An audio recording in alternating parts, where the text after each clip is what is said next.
أعوذ بالله من الشيطان الرجيم بسم الله الرحمن الرحيم الحمد لله رب العالمين وصلى الله على سيدنا محمد وآله الطاهرين. Verse number 136 of Surah Al Imran. أولئك جزاؤهم مغفرة من ربهم وجنات تجري من تحتها الأنهار خالدين فيها ونعم أجر العاملين. Their reward is forgiveness from their Lord and gardens with streams running in them to remain in them forever.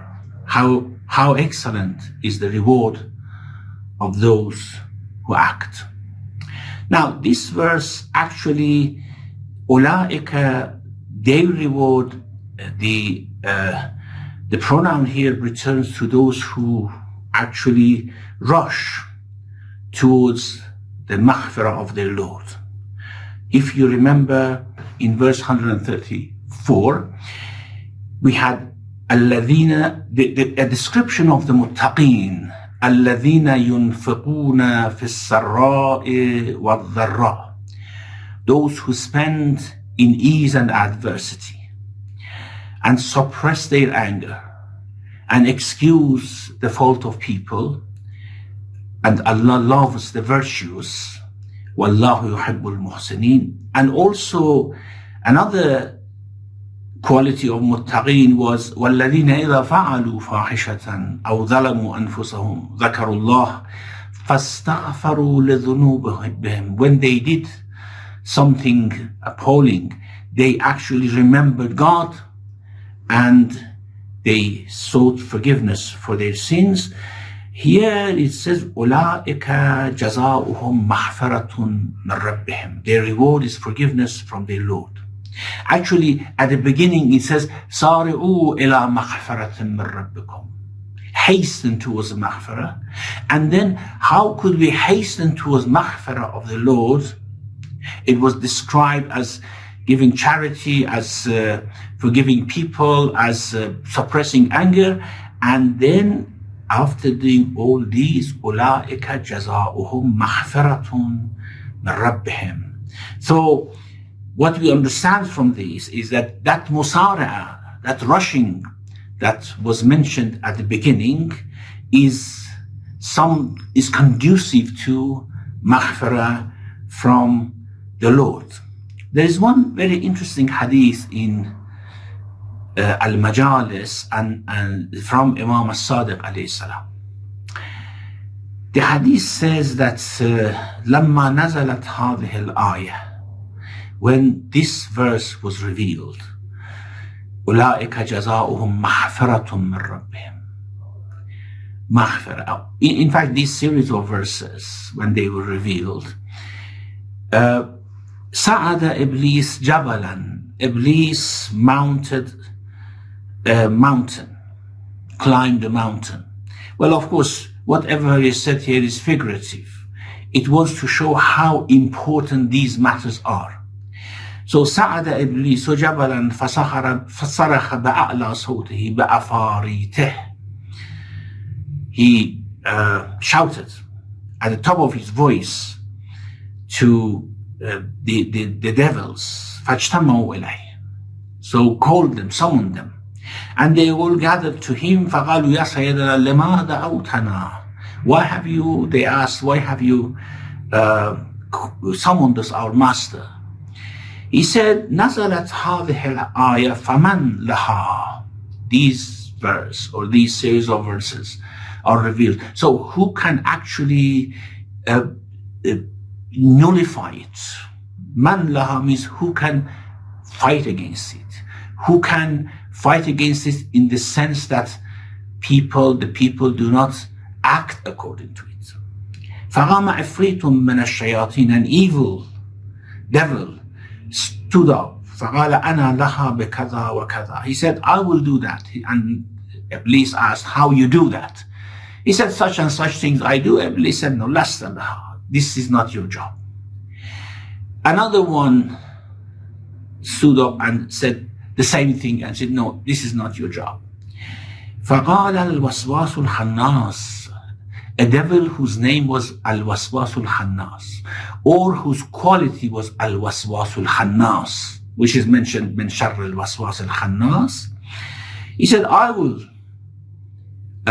tackle that. He said, how do you do that? قال أعدهم وأمنيهم, I give them false promises. I make them to have long desires. وأعدهم وأمنيهم حتى يواقعوا الخطيئة. Because of those long desires, because of those promises that I give them, they commit khati'ah, they commit sin. And when they committed sin, I make them to forget istighfar. فَقَالَ أَنْتَ لَا, he said, yes, that is your job, and you are in charge for this matter until the day of judgment. Now, of course, this is not something which has happened physically or exactly the same way. It wants to tell us that how important is this maghfirah, which comes after istighfar, comes after those actions, and how we have to be careful and cautious about committing sin and forgetting to do istighfar about this. Now, if you remember, these verses were an interjection between the story of the Battle of Uhud, Ghazwat al-Uhud. It began from verse 121, وَإِذْ غَدَوْتَ مِنْ أَهْلِكَ تُبَوِّئُ الْمُؤْمِنِينَ مَقَاعِدَ لِلْقِتَالِ, when in the morning you came out from your people or the city and you were actually positioning people in their positions, the troops in their positions, and then it continued, then came to the fact that why you were defeated. And then certain qualities were mentioned that the believers did not have at that time. And then Allah, of course, gives them encouragement that it doesn't matter, you can do istighfar. However, coming back to the story, tells us, Allah is telling us something very important, that this has been a habit of Allah. You cannot change that habit. It has been a straight path that has been going through the history. You cannot change that. If you are true believers, God will help you. If you claim that you are believers and your action defies that, then of course don't expect extra help from Allah. Yes, of course, He's Rahman, He gives everyone, but do not expect that He would give you preference over the kuffar, because you don't have faith, the true faith. Names would not make you believers. I am a Muslim, for example. Well, all of us are Muslims by name, a Muslim community. But it's our actions, it's our ethos, it's our qualities, character, ethics, which make us true Muslims. So here, verse 137 says, قَدْ خَلَتْ مِنْ قَبْلِكُمْ سُنَنٌ فَصِيرُوا فِي الْأَرْضِ فَانْظُرُوا كَيْفَ كَانَ عَاقِبَةُ الْمُكَذِّبِينَ. Certain precedents, of course it alludes to divine precedents, have passed before you. These have been the rules of Allah in the communities. So travel over the land and then observe how was the fate of the deniers. فَانْظُرُوا كَيْفَ كَانَ عَاقِبَةُ الْمُكَذِّبِينَ. Actually, it is telling us that you cannot expect something from God that He did not give to past nations. The rule of Allah, the sunnah of Allah is the same among all people. Look what the Jews did, and look at the consequences. Look what the Christians did. Look at the consequences. Now you Muslims will not be exception. So as of course, the Muslims in the Battle of Uhud disobeyed the Prophet. When they saw that other Muslims rushed for the booties, they evacuated that very strategic position that the Prophet had placed them in, and rushed to collect booties, and then they were surrounded and defeated. Allah says, this was your own action. Why do you expect I help you to collect booties? I help you to collect faith. I help you if you are faithful against the faithless. Not if you want to collect the booties against them collecting booties. Of course, I'm not going to do that. And this is something which has been constant. This is the stable sunnah of Allah. Fasiru fil ard. So go and travel in the earth. Go and see what has happened. Fasiru fil ard. Fanduru kayfa kana aqibatul mukaththibin. And observe how was the fate of the deniers. Well, here, Marhum Mughniya rahmatullah alayhi in Tafsir al-Kashif, he says that here what is meant by siru fil ard, travel in the earth, is not literally meaning that you travel and see. It means you study. Yes, of course, it may come by traveling. Unfortunately, some of us who want to go for holidays in ancient sites, we say the Quran says siru fil ard, go and watch. And instead of taking ibra and lesson, we say, wow, what great civilization they were, how powerful they were. Instead of saying, look, what was their fate? What happened to them? Where are those who have built all these monuments and they are now in ruin? So this is the way we have to look into the history. And here it means that study the fate of the previous nations from whichever way is possible, by traveling, by studying, by listening to others, by reflecting. And it is only in this way that you can realize the sunnah or sunan of Allah subhanahu wa ta'ala. In fact, just a couple of months ago, one of the Muslim writers and thinkers, Jawdat Sa'id, who was a Syrian thinker living in exile in Turkey, he passed away. He was one of the propagators of studying the Quran by going and seeing, not by sitting and thinking. It's very important. He said, we have two methods for understanding the Quran. Sit and think, or go and see. And when the Quran emphasizes on go and see what has happened to the past nations, and this has been repeatedly come up in the Quran, siru fil ard, fanduru kayfa kana aqibatul mukaththibin, it means it's very important. We have to take it as a method for Tafsir al-Quran. Of course, he was he was a student of Malik bin Nabi, the Tunisian thinker, I suppose, and he was a pacifist. He was actually dubbed as the Muslim Gandhi. Maybe his thinking of the past nations did not have a right approach. Otherwise, he wouldn't have become such a pacifist that even against the most evil people, we have to take the stance, a pacifist stance. However, what he says is very important. Of course, I do not fully support his views because he says siru fil ard means that you have to learn psychology, sociology, and all these things to be able to understand the Quran. We may say to be able to reflect in the Quran and to be able to deduce certain understandings.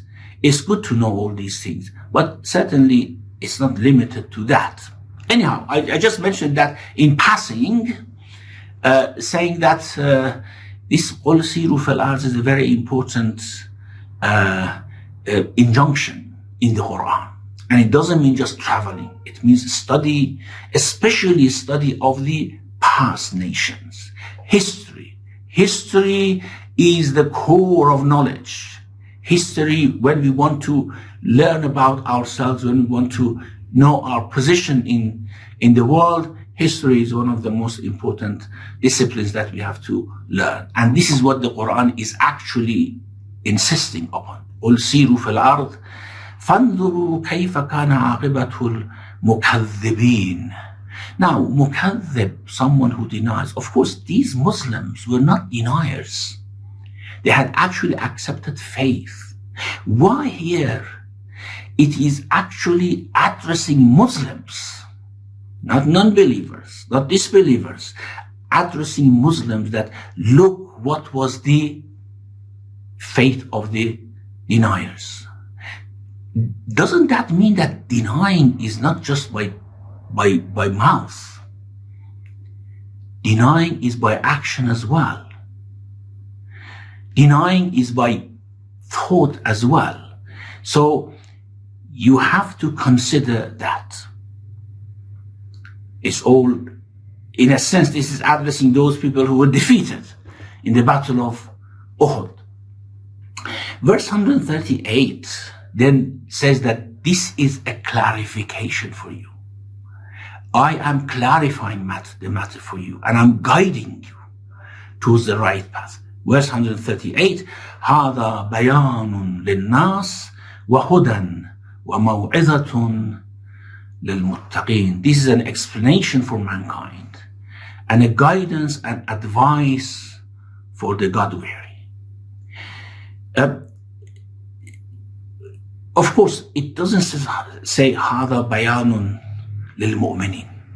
It says this Quran is bayan for all people, including mu'minin, or including the mu'minin who are misunderstanding what faith is, as you did, and you slipped.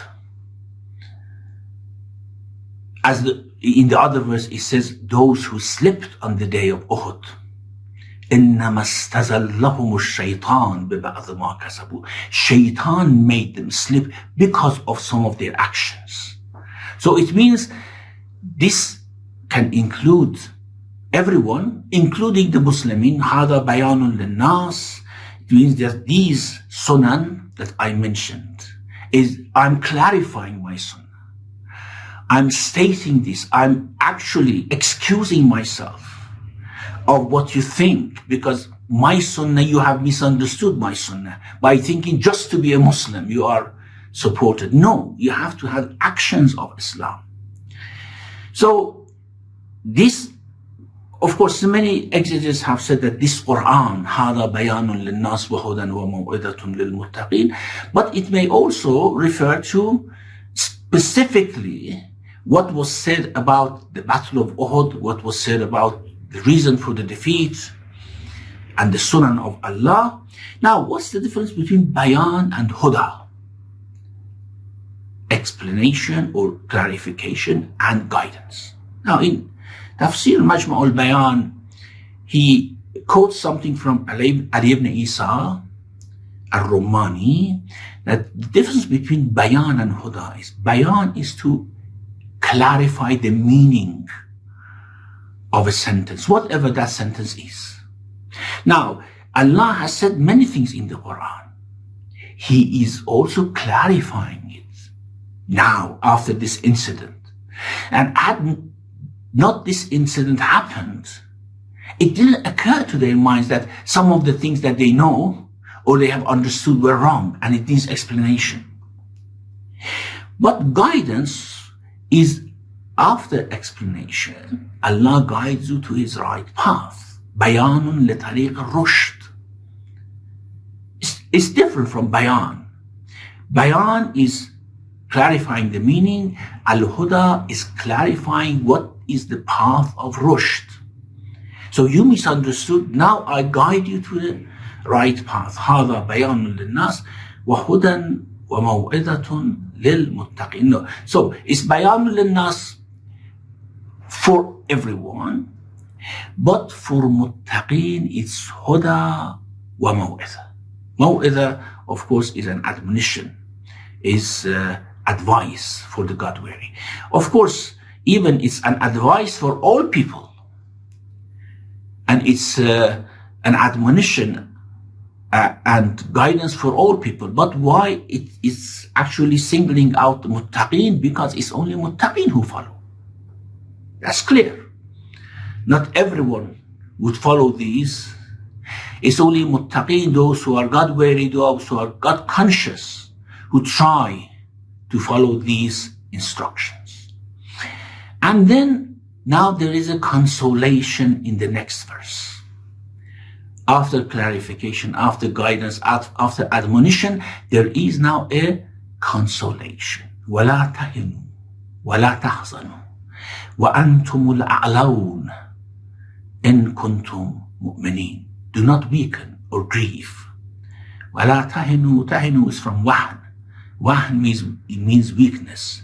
Do not feel weak. وَلَا تَحْزَنُوا means you should not grieve for what you have lost. Why? Because you have the upper hand. You Muslims, you who have whatever action, and because your name is Muslim, you have the upper hand? No. إِن كُنْتُم مُؤْمِنِينَ. If you are believers. Interesting, isn't it? I mean, it is talking to Muslims and says, if you are believers. So this question that usually comes to mind, aren't the Muslims on the right path? Hasn't God promised them victory? So why we are in this state? Why all other nations have actually preceded Muslims in every aspect, in knowledge, in science, in technology, in wealth? We are not talking about Muslims, we are talking about true believers. Of course, true believers are a'laun. A'laun is the plural of a'la, which its feminine is ulya. And it means no one can precede you. No one can overcome you, over you, can defeat you. But in kuntum mu'minin, if you are believers. If this is our state today, if we were given the lower hand, if we were colonized, it was because we were not mu'minin. This is a very clear, هذا بيان للناس. This is a clear clarification for the people. So, لا تهنوا, do not feel weak. Probably do not feel weak in jihad against the disbelievers, against the mushrikun. وَلَا تَحْزَنُوا, because whatever injury you received, whatever loss of wealth you incurred, you shouldn't be sad about it. Why? Because you have the upper hand. إِن كُنتُم مُؤْمِنِينَ وَلَا تَهِنُوا وَلَا تَحْزَنُوا وَأَنْتُمُ الْأَعْلَوْنَ إِن كُنتُم مُؤْمِنِينَ. Now, something in Majmu' al-Bayan is reported from Sa'ib al-Kalbi, the famous commentator of the Quran. He says that this verse was revealed immediately after the day of Uhud. You remember, I gave you a very brief account of the day of Uhud and what happened afterward. The mushrikun left, then they decided to come back. Then Prophet instructed the followers, his followers, to gather force again and to go after the mushrikun. And this was very hard for them. They had great injuries. It is reported that Imam Ali alayhi salam had 61 injuries, some of them fatal. Still he, actually when this command came that وَلَا تَهِنُوا فِي ابْتِغَاءِ الْقَوْمِ, do not feel weak following the mushrikun, he stood, despite all his injuries, he followed the Prophet to go after them, others as well. And the Prophet actually said, لا يخرج إلا من شهد معنا بالأمس. No one will follow us except those who were in Uhud with us yesterday. Many people did not attend Uhud. The Munafiqun just went back on the way. They said, this is not a battle that we can win. And now they wanted to come. So no, only those, because those were the honored people, only those can come. And of course, this was hard for the injured, that they should go with their injuries, and the people who were fresh and had a strength were barred by the Prophet to follow them. And here the Quran says, do not feel weak despite your injuries. Do not feel sad that others are not coming and what you have lost. You have the upper hand. Antumul a'laun.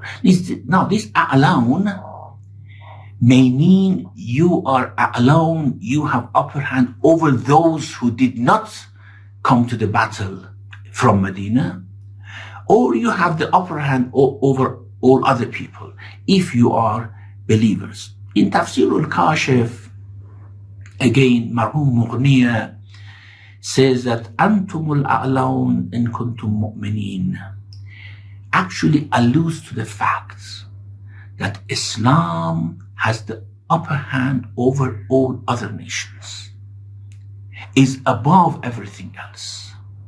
Nothing can actually supersede it, nothing can precede it, nothing can come better than it, provided a person who claims to be a Muslim has actually placed Islam in his heart. And then they should not fear anything, because they are under wilaya of Allah subhanahu wa ta'ala. Defeat or victory is the same for them.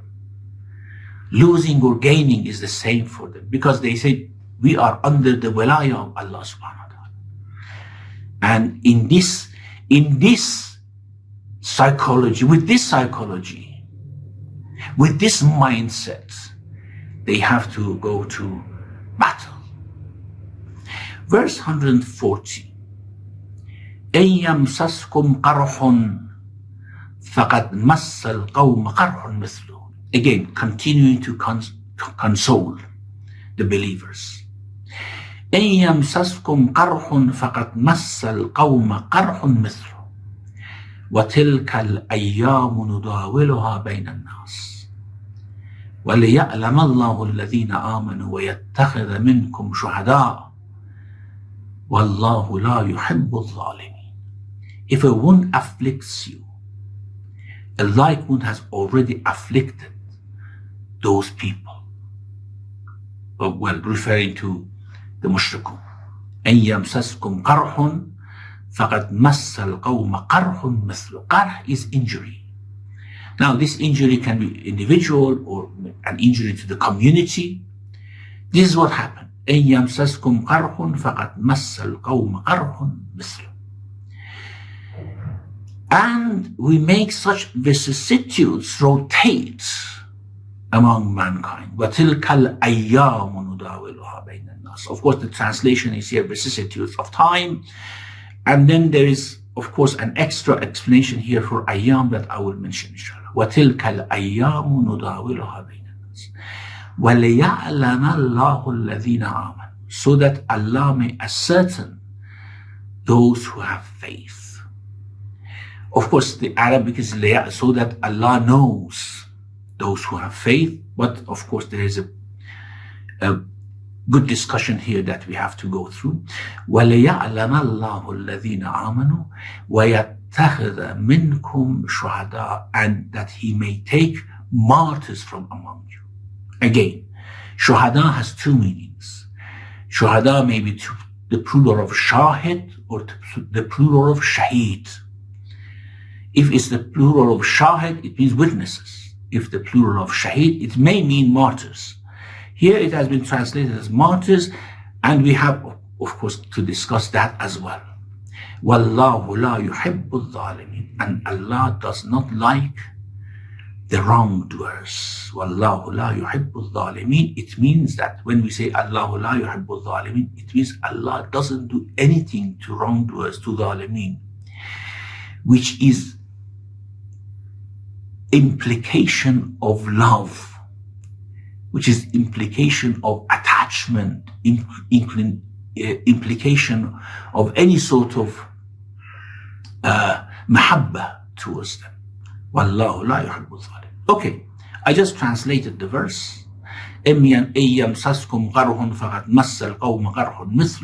wound afflicts you, a like one has already afflicted those people, and we make such vicissitudes rotate among mankind, so that Allah may ascertain those who have faith, and that He may take martyrs from among you. And Allah does not like the wrongdoers. Inshallah, the full explanation of this verse, we leave it for our next session. ربنا لا تؤاخذنا إن نسينا أو أخطأنا ربنا ولا تحمل علينا إصرا كما حملته على الذين من قبلنا ربنا ولا تحملنا ما لا طاقة لنا به واعف عنا واغفر لنا وارحمنا أنت مولانا فانصرنا على القوم الكافرين وصلى الله على محمد وآله الطاهرين.